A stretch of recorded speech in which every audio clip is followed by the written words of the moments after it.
यह बिहार है। आप नहीं जानते होंगे लेकिन सच यही है कि यह बिहार है जहां गोलियों की गूंज और खून की होली कोई नई बात थोड़ी ना। फिर से यादव वर्सेस भूमिहार की पुरानी जंग जो है वो नए सिरे से जिंदा हो जाएगी। क्या 15-20 कहा जा रहा हमलावरों ने हमला किया, लाठी चली, पत्थर चले। कोई कह रहा है कि दुलार चंद ढेला मार रहे थे, कोई कह रहा है कि अनंत सिंह के साइड से हमला हो गया। अलग अलग विचारधारा के लोग अलग अलग आरोप प्रत्यारोप लगा रहे, लेकिन सच ये है कि लाठी चली, पत्थर चला, गोली चली। खबर आई कि दुलार चंद गाड़ी से उतरे और वहीं पर उनको पैर में गोली मार दी। फिर खबर यह भी आई कि जो आरोप लगाया कहें कि उनके ऊपर एक गाड़ी चढ़ा दी गई और इससे उनकी मौत हो गई। पुलिस अगर बिहार में चुनाव के ठीक 7 दिन पहले हत्याकांड देखकर आपको लग रहा है कि अरे बिहार में क्या हो रहा है, तो हम आपसे इतने कहेंगे कि जिस सकपकाइए मत।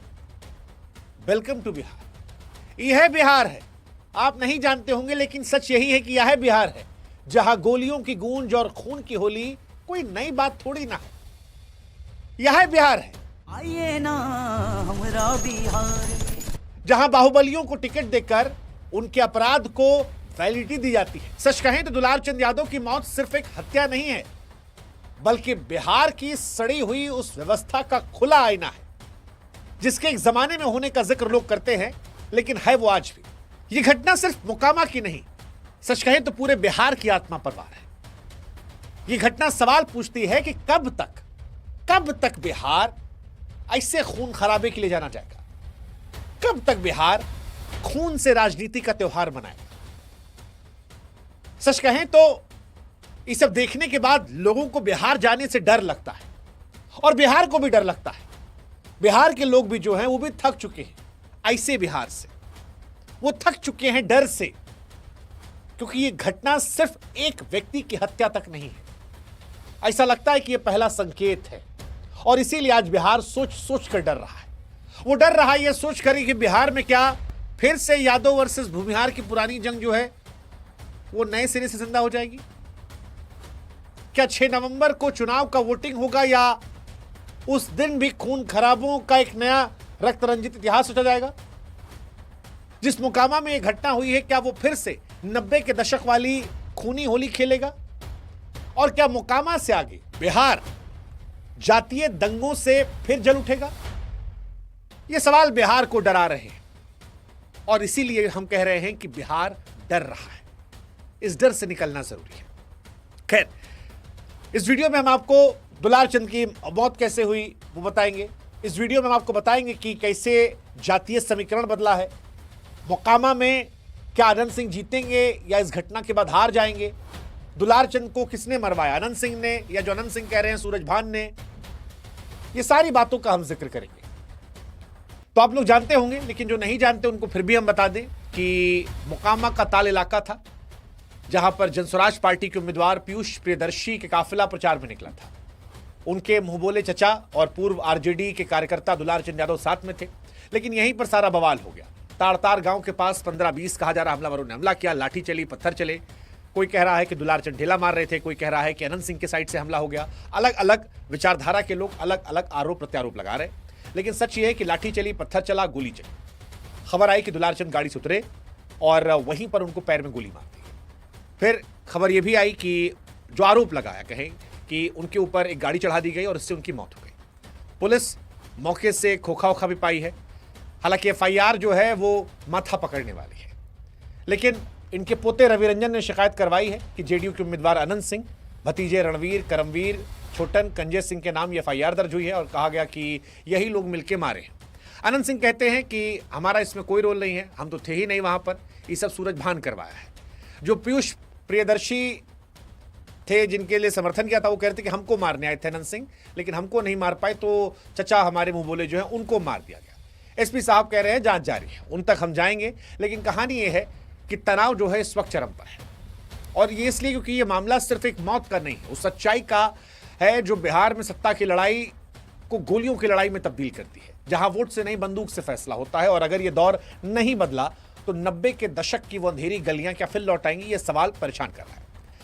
अब ये दुलार चंद जी कौन थे, इनके बारे में बताते हैं। दुलार चंद यादव आरजेडी के नेता, मोकामा ताल का नाम जिससे लोग या तो डरते या दुआ मांगते हैं। दुलार चंद वो आदमी थे, हाँ मतलब इनसे भी डरते थे। शुरुआत में ये मजदूरी शुरू किए थे, फिर ठेकेदारी गए। 80-90 के दशक में कोयला सप्लाई पैसा कमाया, लेकिन फिर बंदूक इनकी पहचान बन गई। लालू यादव के दौर में आरजेडी के बेहद करीबी थे। यादव समाज में दबदबा था और इसीलिए इन्हें लोग मुकामा ताल का राजा कह रहे थे। टिकट भी आरजेडी से लड़े, निर्दलीय लड़े, लेकिन जीते कभी नहीं। फिर भी इलाके में इनकी चलती थी और अभी ये जनस्वराज पार्टी को समर्थन कर रहे थे। सोशल मीडिया पर अनंत सिंह को खुलेआम धमकी दे रहे थे, चुनौती दे रहे थे। लेकिन इनका भी रिकॉर्ड बड़ा गड़बड़ है। इनकी भी तस्वीरें वायरल हो रही हैं जहां पर असलहा लिए बैठे हैं, उस दौर में जिसको जंगल राज कहा था, जो आज के राज जैसा दिख रहा है। इनका भी नाम कई संगीन मामलों में दर्ज है, 11 से अधिक केस में दर्ज है। 1991 में कांग्रेस के नेता सीताराम सिंह की हत्या में दर्ज है। 2015 में बाढ़ के संजय सिंह मर्डर केस में, 18 के आर्म्स एक्ट, रंगदारी, भूमि कब्जा, चुनावी हिंसा जैसे अपराधी मामलों में। 19 में पटना पुलिस ने जमीन कब्जाने के आरोप में गिरफ्तार किया था। कई मामले में बरी हुई हो गए, कई मामले में अभी भी मामला चल रहा था।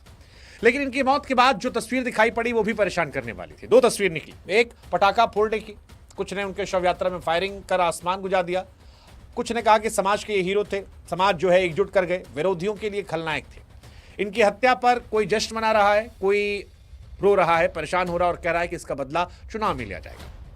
इनके कई सारे बयान भी वायरल हुए जिसमें अनंत सिंह की तरफ इशारा जा रहा है और ये भी सवाल उठ रहा है क्या ये बयान, ये टिप्पणियां जो हैं ये भी इनकी मौत की वजह तो नहीं बनी?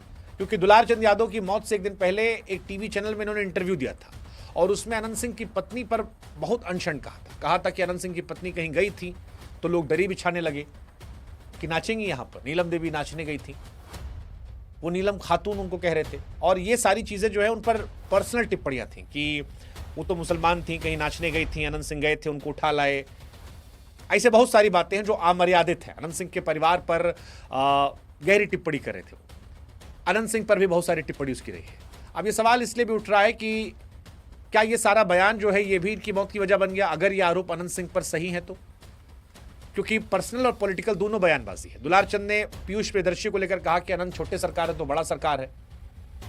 फिर उनके वाइफ को लेकर जो बयान था, अनंत सिंह को लेकर जो बयान था, नाचने वाली बार बार कहना, दरी बिछाने वाली कहना, ये सारी बातें जो हैं ये बता रही हैं कि दुलार चंद की बेबाकी, उनकी ताकत, कमजोरी दोनों थी।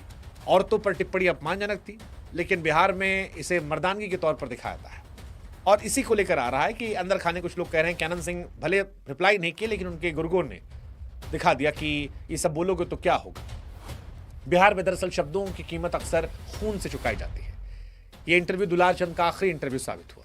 चेतावनी रही कि मानो जुबान से निकला हर एक शब्द भारी पड़ गया। और अनंत सिंह का तो ट्रैक रिकॉर्ड रहा ही है, आप जानते हैं 19 आपराधिक मामले के 47 बरामदगी, लंबा चौड़ा रहा है। लेकिन फिर वही सवाल है कि क्या ये बयान ही उनकी मौत की वजह बना? पता नहीं, क्योंकि नीतीश साहब की पुलिस जो है वो जो लिखी है एफआईआर में, उसे सुनकर हंसी भी आती है, सच में हंसी आती है, गुस्सा भी आता है। पुलिस रिपोर्ट में लिखती है कि अनंत सिंह के काफिले पर हमला हुआ, एक गाड़ी में अज्ञात शव मिला, बस इतना ही। यानी किसी इंसान की हत्या नहीं हुई, शव मिला, मानो जैसे सड़क पे कोई आवारा जानवर मिला। बाद में पहचान हुई कि दुलार चंद यादव हैं। पुलिस हरकत में आई, पोस्टमार्टम हुआ, गोली लगी, गाड़ी से कुचलन भी हुई, सब बात आई। लेकिन गिरफ्तारी अपना ज्ञात है, जांच जारी है। विपक्ष जो है वो चढ़ा हुआ है, सत्ता पक्ष जो है वो खामोश है। लेकिन सवाल फिर वही है कि ये सत्ता की दबंगई का नंगा नाच है, विपक्ष के लिए एक बड़ा अवसर है, या बिहार का वो रियलिटी जिसका जिक्र हमने शुरुआत में किया था। लगता तो यही है कि इन्हीं तीनों में से कुछ है। बिहार पुलिस की चुप्पी या ढिलाई कानून पर भी तमाचा है। विपक्ष सीबीआई जांच की मांग कर रहा है।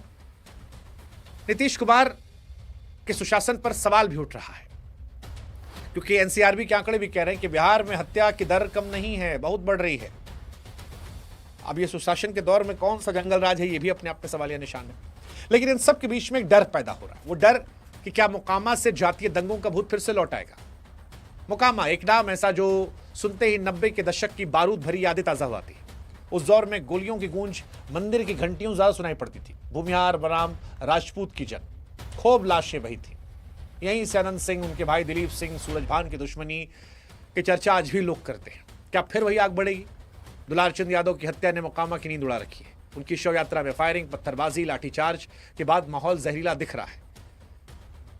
इस इलाके के यादव समुदाय में गुस्सा है। भूमिहार भी एकजुट होने की बात कर रहा है और पीयूष प्रियदर्शी का धानुक समाज भी कह रहा है कि हम भी इस बार सिखाएंगे सबक इलेक्शन में। लेकिन सवाल यही कि फुसफुसाहट जो है कि जवाब मिलेगा, वो कहाँ मिलेगा? ये सारी चीज़ें जो हैं ये परेशान करती हैं कि कहीं इतिहास खुद को दोहरा ना दे। अगर जल्दी कार्रवाई ना हो तो कहीं ऐसा ना हो कि मोकामा फिर से लाल हो जाए, फिर से ऐसा ना हो कि राजनीतिक लाशें बहने लगें।